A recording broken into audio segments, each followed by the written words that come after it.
सर्वात प्रथम तर हे म्हणेल की आज अजितदादांची आठवण आली आणि त्यांचा घातपात झाला की तो ॲक्सिडेंट होता याच्याबद्दल अजूनपर्यंत सरकारने स्पष्टीकरण दिलेलं नाही आहे. त्या कंपनीवर FIR पण अजूनपर्यंत हे करत नाही आहेत याचं दुःख व्यक्त करते. आणि आजचा जो अर्थसंकल्प होता तो निव्वळ आकडेवारीची फेकाफेक होती असं माझं ठाम मत आहे. जसं गाजर केंद्र सरकारने दिलं तसं गाजर आता या राज्य सरकारनेही आपल्याला दिलं.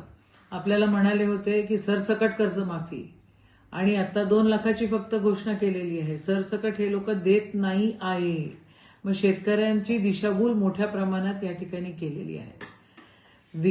शेतकऱ्यांचा विकास दर तुम्ही म्हणताय ना की 9% शेतकऱ्यांचा उत्पन्न दर वाढणार, तर मग विकास दर त्या ठिकाणी मागच्या वर्षीपेक्षा या वर्षी 3.5% कमी कसा काय झालेला आहे?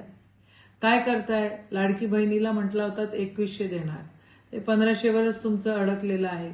एकंदरीत माझं मत असं आहे की ह्या अर्थसंकल्पांमध्ये घोषणाबाजी भरपूर आहे पण तरतुदी त्या ठिकाणी दिसत नाही आहेत. भरपूर घोषणा यांनी केलेल्या आहे, घोषणांचा बाजार इथं आहे, पण त्या हिशोबानं ज्या तरतुदी वाटतात द्यायला पाहिजे तेवढ्या तरतुदी दिलेल्या नाही आहेत.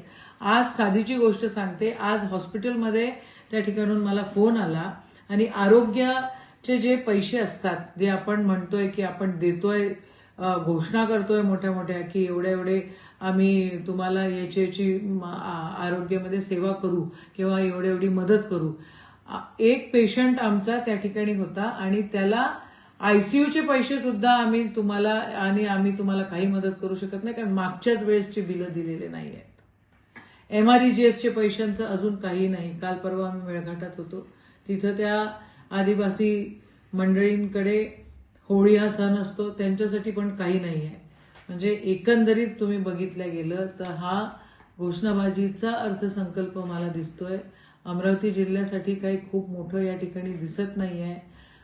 मुख्यमंत्री, अर्थमंत्री, महसूल मंत्री सगळे विदर्भामधले आहेत, तरी विदर्भासाठी या ठिकाणी काही असं ठोस दिसत नाही आहे. हा अर्थसंकल्प घोषणाबाजीचा अर्थसंकल्प आहे असंच माझं मत आहे.